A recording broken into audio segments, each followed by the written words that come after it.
What's going on, guys? My name is Morgan, and welcome to Season 1, Episode 7 of MDK Production School.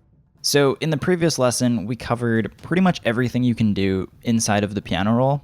We looked at how to place notes, how to edit your notes, how to duplicate them, copy, paste, all that kind of stuff. We looked at some of the tools and some of the cool features inside of it.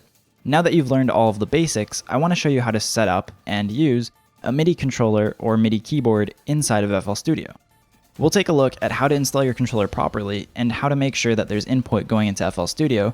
Then, in the next lesson, we'll cover how to actually record MIDI data using your controller. Alright, so I'm going to assume that if you're watching this tutorial, you probably have a MIDI controller that you'd like to set up. Before we actually look at things inside of FL Studio, there's a couple things you want to make sure that you do. First things first, obviously connect it to your computer with the USB cable. If it came with any CDs or DVDs, make sure you put those in and install the drivers that came with it as well. And the final thing that you want to do is to actually go on the internet and check the manufacturer's website. For example, if you're like me and your controller is an Axiom Air, which is made by M Audio, you want to go to M Audio's website and find their drivers and support page, and then download and install everything that's related to M Audio. I think there's a couple firmware updates and a couple other things that just make things run smoother. Okay, so once you have your controller installed and you've updated the drivers and the firmware if necessary, make sure it's turned on and then launch FL Studio. When you're inside the program, press F10 on your keyboard, and this brings up our settings menu. We're just going to be looking at this first tab right here, which is the Midi tab. And you want to take a look at this input section right here.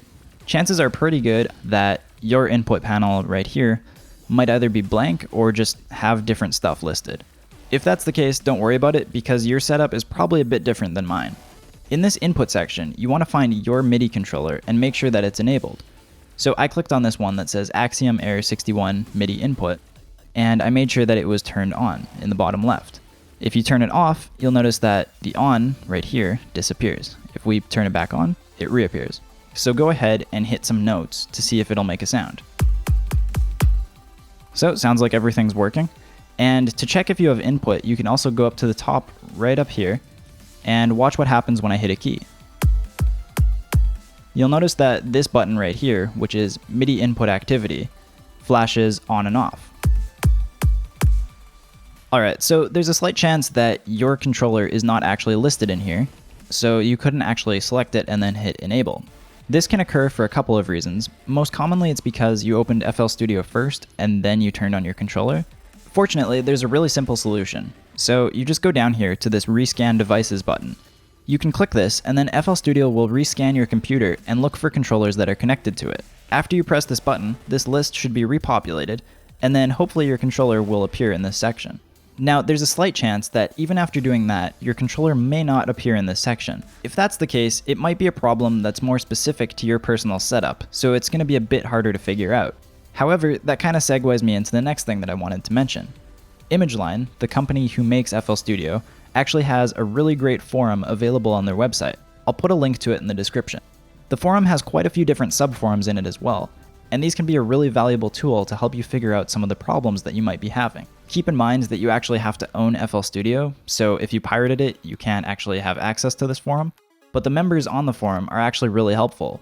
A large number of them are very experienced FL Studio users who have been there for years, and the developers who actually created and programmed FL Studio post there quite regularly as well. So that basically wraps up this tutorial. It was really short, like I said, but in the next lesson we'll go over how to actually record data using your MIDI controller, and then how to work with that even further. Hey guys, thanks for watching and I hope you enjoyed the tutorial. Feel free to leave a comment below and let me know what you thought. Don't forget, if you're interested in trying FL Studio for yourself, there's a link in the description to save 10% off all ImageLine software. When you're ready, click that next button and I'll see you in the next lesson.